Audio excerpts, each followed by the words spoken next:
Hello there. I'm filming this with my iPhone, so don't freak if the camera is rocking. Anyways, I'm going to install for the second one on my. Well, let's have a look here. Here's my little shop. Here's the amp I've been working on.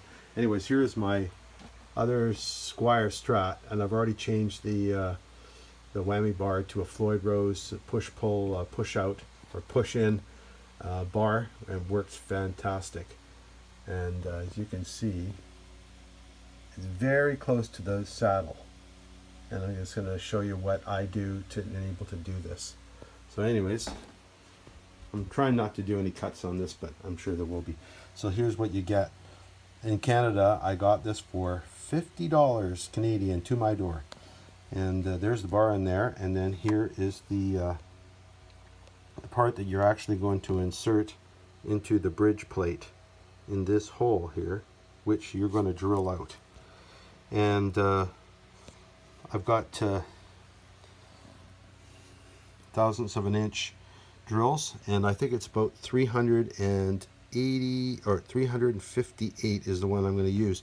I think the hole, because this actually has splines on it, which is pretty awesome. So once it's locked in, it's not going to move.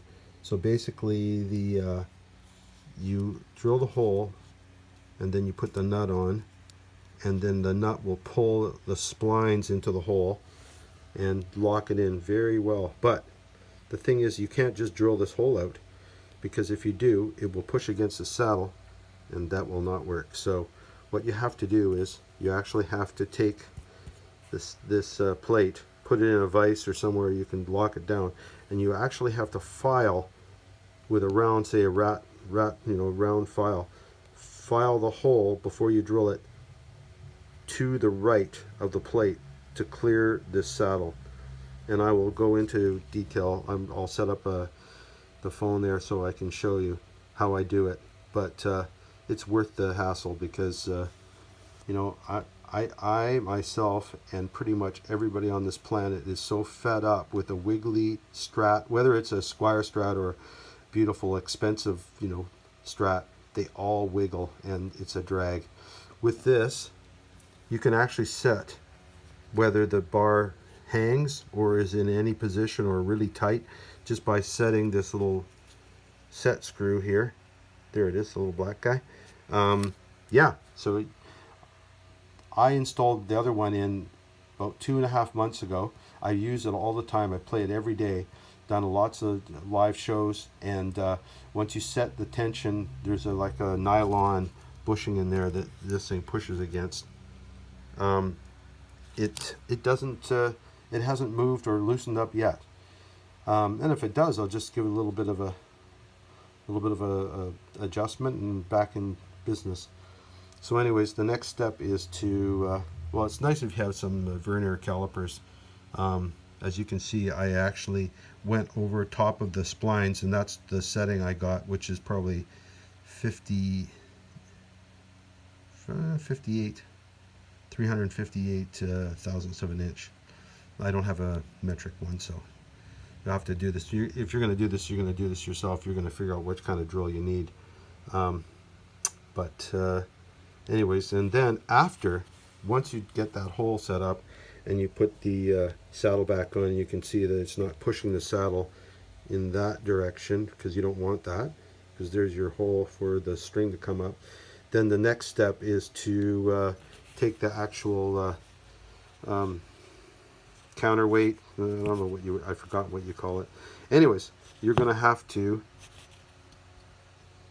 cut this whole casting piece out here. You can do it with a hacksaw. I have a bandsaw, which is way better.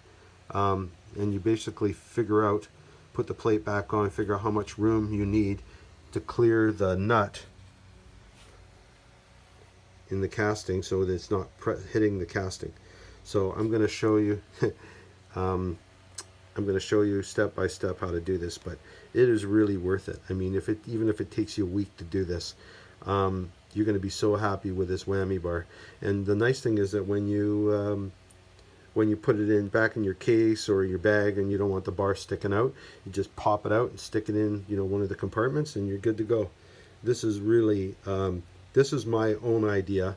I looked around on YouTube trying to find someone who could, you know, fix this problem, and all I got is, oh, put Teflon tape on it, put a spring in there. None of that, you know, with a ball bearing or whatever, none of it works. It's still, you know, the problem is you're not really fixing the problem, is that the threads, it's a loose thread fit. If they had made the threads a little bit tighter to the into this casting, you probably would still, it would still be a lot better, but it's sloppy machining, and that's what you get. So this fixes that problem. So anyways, stand by, and we'll take you to the next step.